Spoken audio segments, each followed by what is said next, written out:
Along with Two-Face and Scarecrow have always been my favorite Batman villains. Or is she even a villain? Poison Ivy in our exception was portrayed as a simple thief who had a crush on Batman, which sounds a lot like Catwoman, but Catwoman at the time was banned from comics along with Two-Face and Scarecrow, which has nothing to do with this. I'm just pointing it out. The reason why they were banned was because it was the Silver Age of comics. Although all three of them would return before the Bronze Age, DC decided to just tune them down a bit. Poison Ivy slowly evolved as a character, starting to be given a power set of which let her control plants and have pheromones. Poison Ivy overall didn't do much for a long time until the Dark Age, where she started to be presented differently. Gone was a crush on Batman, instead she was shown to be cold-hearted and even murderous. What blew her up as a character was her quote-unquote friendship with Harley Quinn in the Batman animated series, which was more than a friendship, but we'll get into that in another video, which would translate into the comics. But here came the problem. Poison Ivy around the modern age of comics was starting to be presented as a serial killer, even being given a plot where she hacked people's limbs into pieces as a way to show society that they shouldn't do the same to plants. But Harley Quinn, after her breakup with Mr. J, seemed to be on the road not necessarily a redemption, but at least more of an anti-hero or anti-villain. Yet in her book, her BFF was a serial killer. So when the two were paired together, they made Poison Ivy come across more like Harley Quinn. But things just got even weirder when the Gotham City Sirens were formed.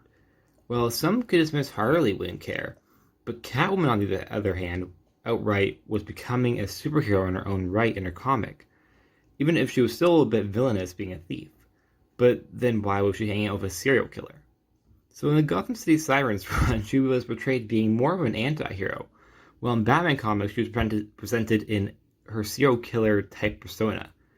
Then came the New 52, where she would join the Birds of Prey, despite Batgirl having fought Poison Ivy before she knew who she knew had murdered numerous people, but was just fine with her joining the team. Meanwhile, Harley Quinn was now being shown to be more quote-unquote evil, actually killing people. So Poison Ivy in her book got to be a villain again, but in Birds of Prey she was a hero, kind of doing swapsies. She would eventually portray the Birds of Prey, and most recently she's been given her own comic series, which I love so far. Although I know some will probably be upset with her in the Harley Quinn breakup. And even though I wish they could stay together, I'm also relieved that DC is now more or less just going in one direction with her as a character, instead of her being an anti-hero and a serial killer at the same time. In this solo series, she's on a road trip to kill as many people as possible. Dark. I want to do some comparisons with her and Swamp Thing. Swamp Thing, although being on a Just League Dark team, both his Hannah's team and Wonder Woman's team, he has been shown he's willing to do whatever it takes to protect the green, even kill. Poison Ivy seems to be similar, but unlike Swamp Thing, she's actually made sacrifices for humans, such as Harley Quinn, which we've been shown Swamp Thing will not make for anyone. You perhaps just say Harley Quinn is a soft spot for her, but that's when the Gardener comes in, who I also want to touch on. The Gardener is another one of Ivy's exes who she met in college, who, like Harley, wants Poison Ivy to be a better person.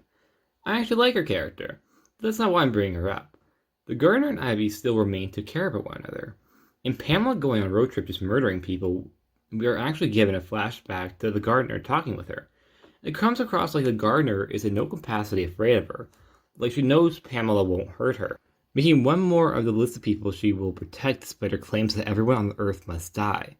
But it doesn't stop there. In the same issue, she sets her sights on killing someone named Jenny, who she not only lets go, but saves from being arrested, and this is someone she just met.